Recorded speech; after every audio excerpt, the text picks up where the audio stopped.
오늘 본문에서는 담대함과 확신이 등장해요.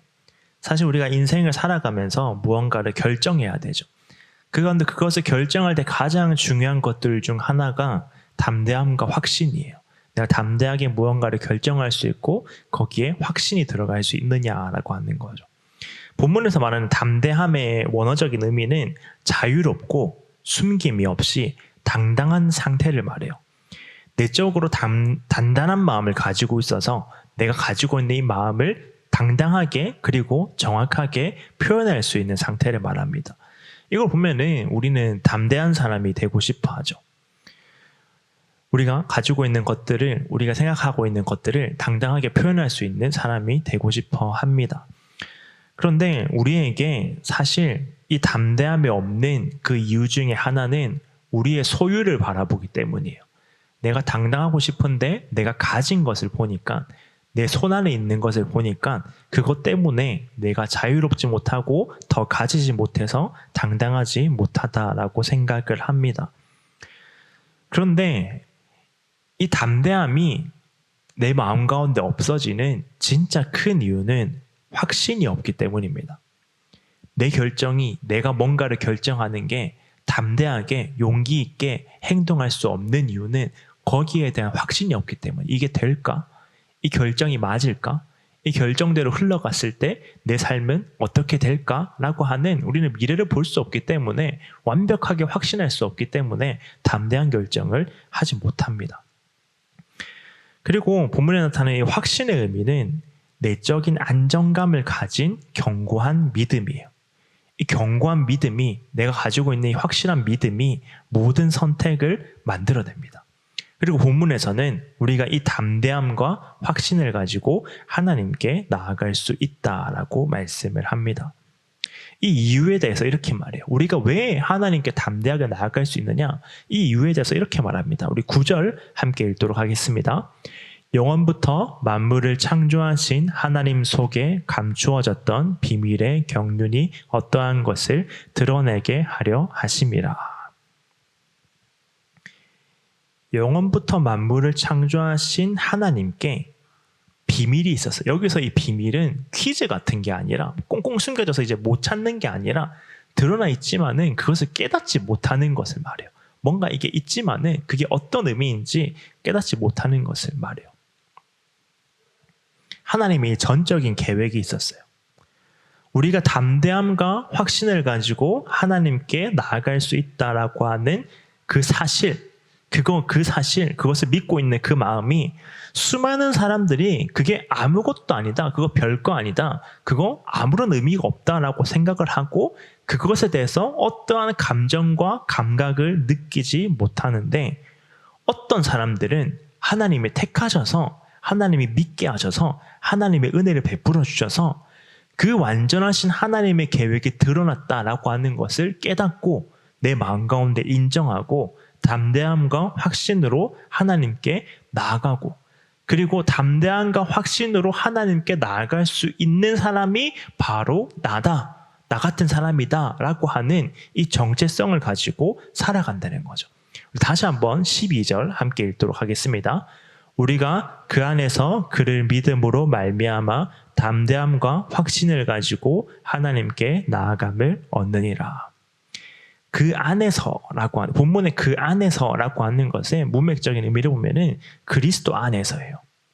내가 그리스도 안에서 살아간다라고 하는 것이, 내가 한편으로 보면은 이 세상에 속하여서 살아가지만, 그러나 나의 진정한 정체성은 그리스도 안에 있고 그 안에서 살아가고 있다라고 하는 그 진리가 담대함과 확신으로 하나님을 바라보고 하나님을 향해서 살아갈 수 있도록 만듭니다. 그래서 마지막에 이렇게 말씀해요. 우리 13절 함께 읽도록 하겠습니다. 그러므로 너희에게 구하노니 너희를 위한 나의 여러 환난에 대하여 낙심하지 말라.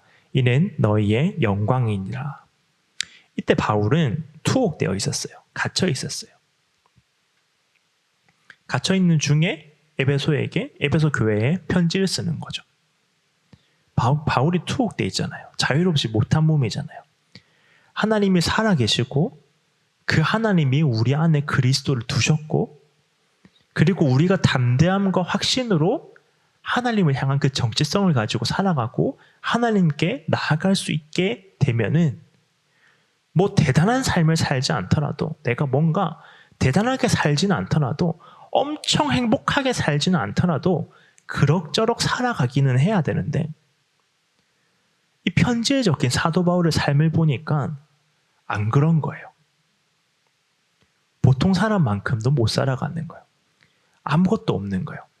세상의 기준으로 보았을 때 전혀 아름답지 않은 거예요. 이 말을 하는 게 별로 이해가 되지 않는 거예요. 이 사람이 무슨 담대함과 확신을 가진 사람이지?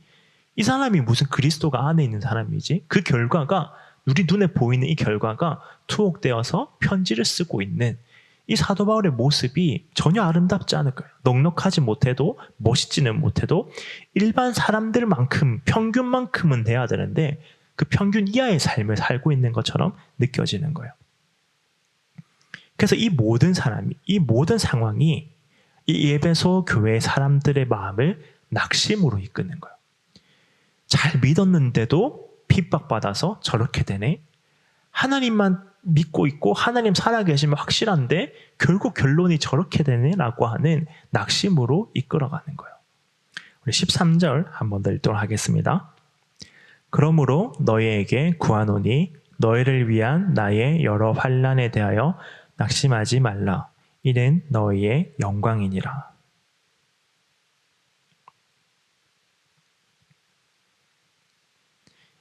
이 상태에 낙심하고 있는 상태에 대해서 사도 바울이 말하는 거죠. 낙심으로 이끌어가져가는 모든 상태. 사도 바울의 삶을 보고 낙심할 수밖에 없는 그 마음을 사도 바울은 영광으로 해석해요. 그냥 환난이 아니었어요. 13절에서는 여러 환난. 그냥 한 번 환난이 지나가는 게 아니라 계속 환난이 오고 있고 또 올 수밖에 없는 그런 상황이 반복되고 있는 상황. 그리고 용기를 잃게 만드는 너무나도 큰 낙심이 우리에게 올 때 그 안에서 그 환난과 낙심 속에서 무너지는 모래성처럼 속절없이 계속 떨어지고 있는 내 마음속에서 믿음을 발견할 수 있다면 내 삶이 하나님의 감추어진 놀라운 계획이다. 놀라운 비밀의 경륜이다. 계획이다. 라고 하는 것을 발견할 수 있다면 내가 하나님께 나아갈 수 있는 사람이다. 나는 지금 낙심 가운데 빠질 수도 있지만 동시에 하나님께 나아갈 수 있는 사람이다라고 하는 그 사실을 담대함과 확신으로 내가 발견하고 믿을 수 있다면 그것은 지금 사도 바울이 옥에 갇혀있는 그 모든 것은 고통받고 핍박받고 있는 모든 것은 낙심의 이유가 아니라 영광의 이유이다라고 하는 거죠.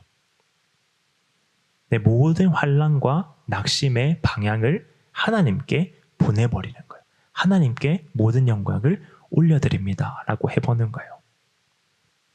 우리가 흔히 이런 말은 시상식에서 많이 듣잖아요. 뭔가 대단한 거 해냈을 때 이 모든 영광을 하나님께 드립니다. 라고 하잖아요. 그리고 우리 또 그렇게 생각하잖아요.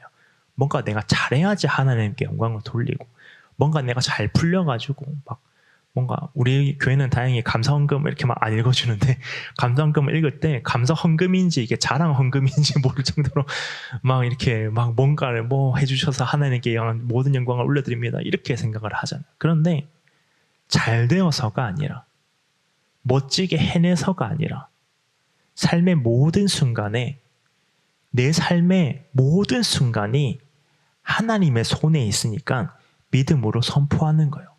지금 낙심 가운데 환난 가운데 있어도 그러나 이 모든 영광은 하나님께 올려드립니다. 라고 하는 거죠. 우리 한번 기도할 때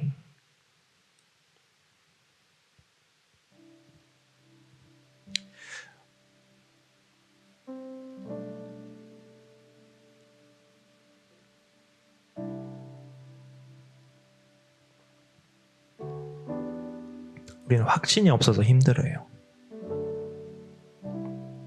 내가 낙심해도 일정 기간이 지나면은 언제 몇 월 며칠 되면 그거 해결될 거다라고 하는 확신이 있으면 그거 다 이겨낼 수 있는데 내가 두려워하고 있는 상황이 언제쯤 끝날 거다라고 하는 확신이 있으면, 이제 이겨낼 수 있다라고 하는 확신이 있으면 이겨낼 수 있는데 확신이 없는 거죠.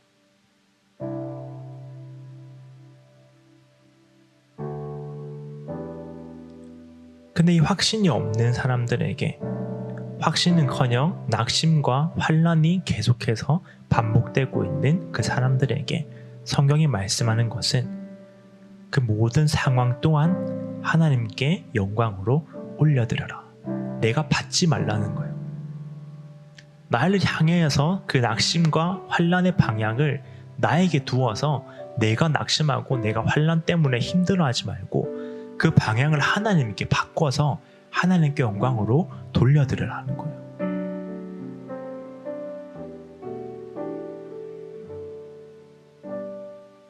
내가 지금 살아가고 있기 때문에, 내 삶이 하나님의 은혜로 지속되고 있기 때문에, 지금 멈추지 않았기 때문에 이 상황이 오로지 하나님께 모든 영광을 드립니다. 잘 돼서가 아니라 감옥에 있어서 하나님께 영광을 돌립니다. 갇혀 있어서 하나님께 영광을 돌립니다. 매를 맞아서 하나님께 영광을 돌립니다. 라고 하는 그 하나님에 대한 영광으로 올려드리라는 거죠.